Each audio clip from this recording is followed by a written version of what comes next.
Este é um trabalho voluntário, sem fins lucrativos, que oferece livros gravados em MP3 para aqueles que não têm condições de ler livros impressos. Para ouvir este e outros livros gratuitamente na íntegra, acesse nosso canal e leia as instruções na aba Sobre.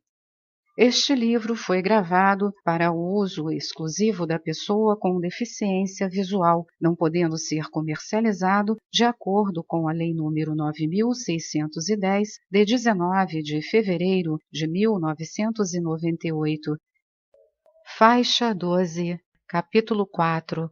O controle do prana psíquico. Estudaremos agora os exercícios em pranayama. Vimos que o primeiro passo, de acordo com os yogis, é o controle do movimento dos pulmões. O que queremos é sentir os movimentos mais finos que se processam no corpo. Nossas mentes tornaram-se exteriorizadas e perderam de vista os movimentos sutis do interior. Se formos capazes de senti-los, podemos começar também a controlá-los.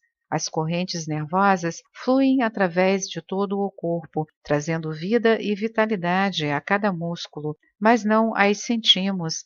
O yogi afirma que poderemos senti-las. Como? Controlando o movimento dos pulmões. Fazendo-o durante tempo suficiente, estaremos aptos para controlar os movimentos mais finos do corpo. Vamos agora aos exercícios em pranayama. Sentai-vos direito, o corpo deve ser conservado reto, a medula espinhal, conquanto não ligada à coluna vertebral, está todavia dentro dela. Se vos sentais desleixadamente, perturbareis a medula, assim deixai-a livre. Sempre que vos sentais de maneira displicente e tentais meditar, vós vos prejudicais. As três partes do corpo, o peito, o pescoço e a cabeça, devem estar sempre retos, numa linha só. Com um pouco de prática, isso será tão fácil quanto respirar. Depois vem o controle dos nervos. Dissemos que o centro nervoso que regula os órgãos respiratórios exerce uma espécie de efeito controlador sobre os outros nervos.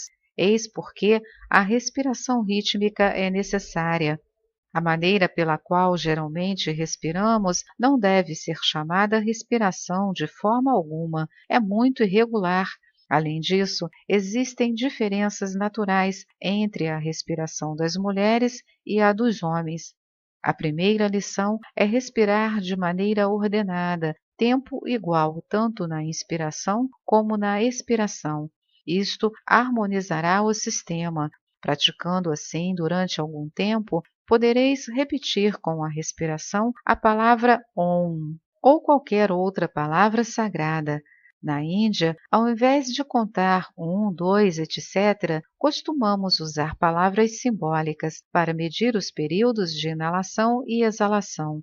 Eis porque, ao praticar, deveis repetir mentalmente uma palavra sagrada, que a palavra flua para dentro e para fora, com o alento, ritmicamente.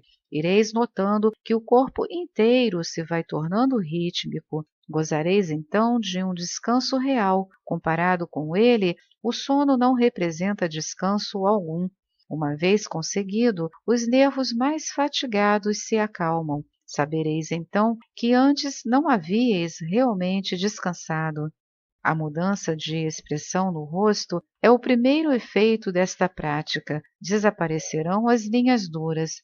Com o pensamento tranquilo, a calma se espalha pelo rosto. Em seguida, vem a beleza da voz. Jamais vi um yogi com voz rouquenha. Tais sinais chegam após alguns meses de prática. Depois de praticarmos a respiração mencionada acima durante uns poucos dias, devemos abordar uma forma mais elevada. Vagarosamente, enchei os pulmões, fazendo o alento passar através da narina esquerda, concentrando ao mesmo tempo a mente em ida, a corrente nervosa esquerda.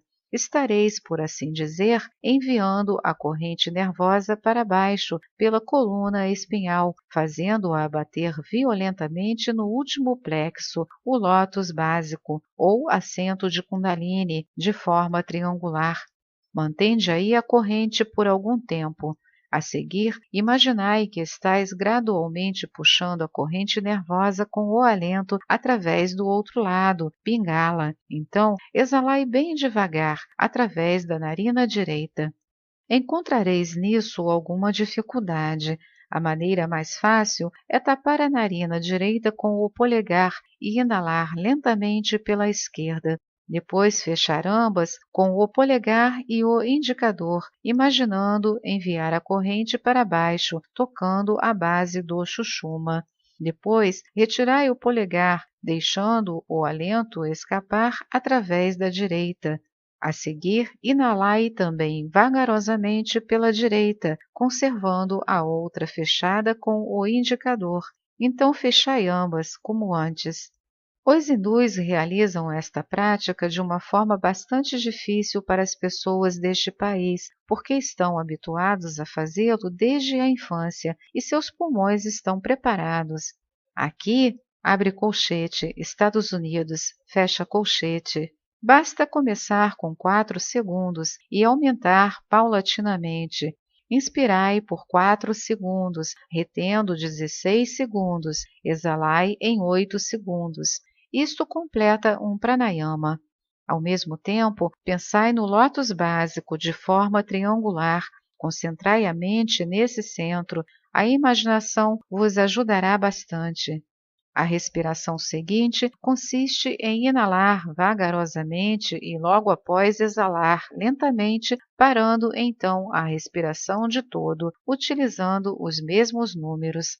A única diferença é que no primeiro caso o alento foi retido e no segundo o impedimos de penetrar. Esta última forma é mais fácil.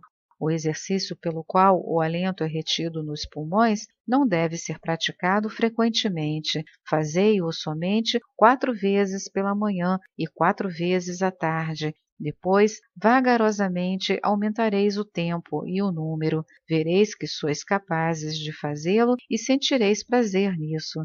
Cuidadosa e prudentemente, aumentai o número à medida que sentis capacidade, para 6 ao invés de 4.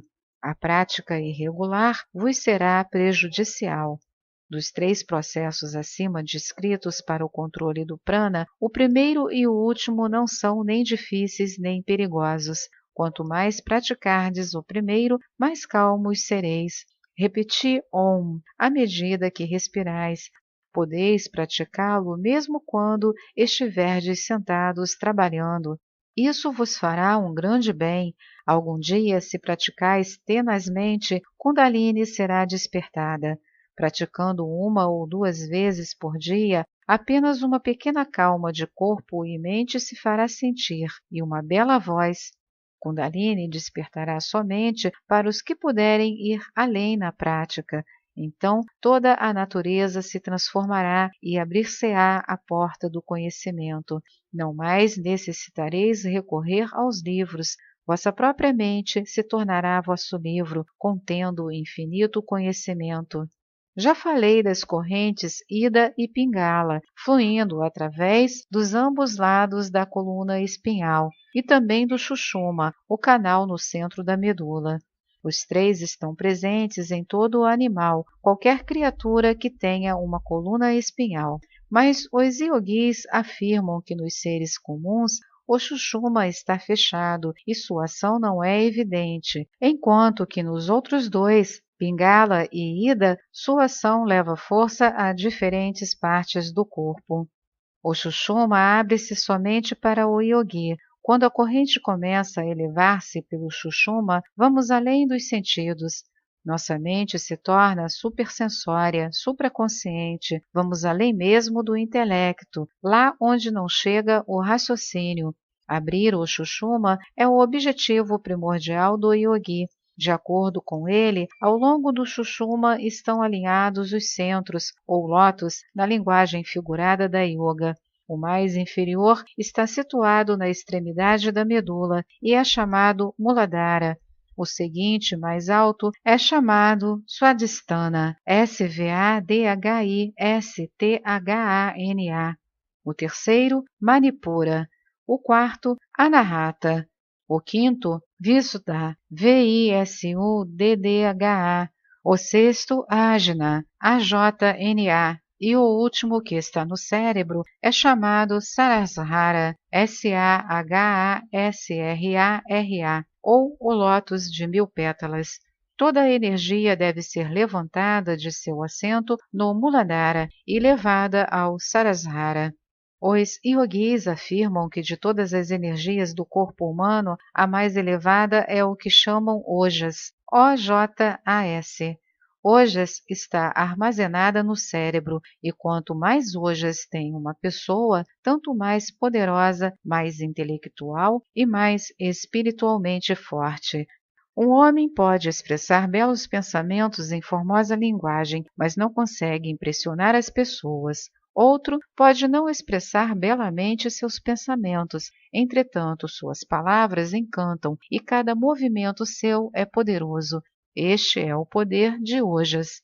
Em cada homem há armazenada mais ou menos Ojas. A mais alta forma de todas as forças que operam no corpo é Ojas. Lembrai-vos que se trata somente de transformação de uma força em outra. A mesma força que está operando fora de nós, como eletricidade ou magnetismo, será transformada em força interna. A mesma força que opera como energia muscular será transformada em ojas. Os yogis dizem que aquela parte da energia humana que se expressa através da ação e do pensamento sexuais, quando reprimida e controlada, transforma-se facilmente em ojas. E como é o Muladhara que dirige essa energia, o yogi presta particular atenção a esse centro, tentando converter toda a sua energia sexual em ojas. Somente o homem ou a mulher castos podem criar ojas e armazená-la no cérebro. Eis porque a castidade sempre foi considerada a mais alta virtude. O homem sente que, se é incontinente, sua espiritualidade se desvanece, perde o vigor mental e a força moral. Eis porque, em todas as ordens religiosas do mundo que produziram gigantes espirituais, sempre encontrareis a insistência sobre a castidade. Eis também porque vieram à existência monges que renunciaram ao casamento. É preciso perfeita castidade em pensamento, palavra e ato. Sem ela, a prática de Raja Yoga é perigosa e pode levar à insanidade mental. Se as pessoas praticam Raja Yoga e ao mesmo tempo levam vida impura, como esperam tornar-se yogis?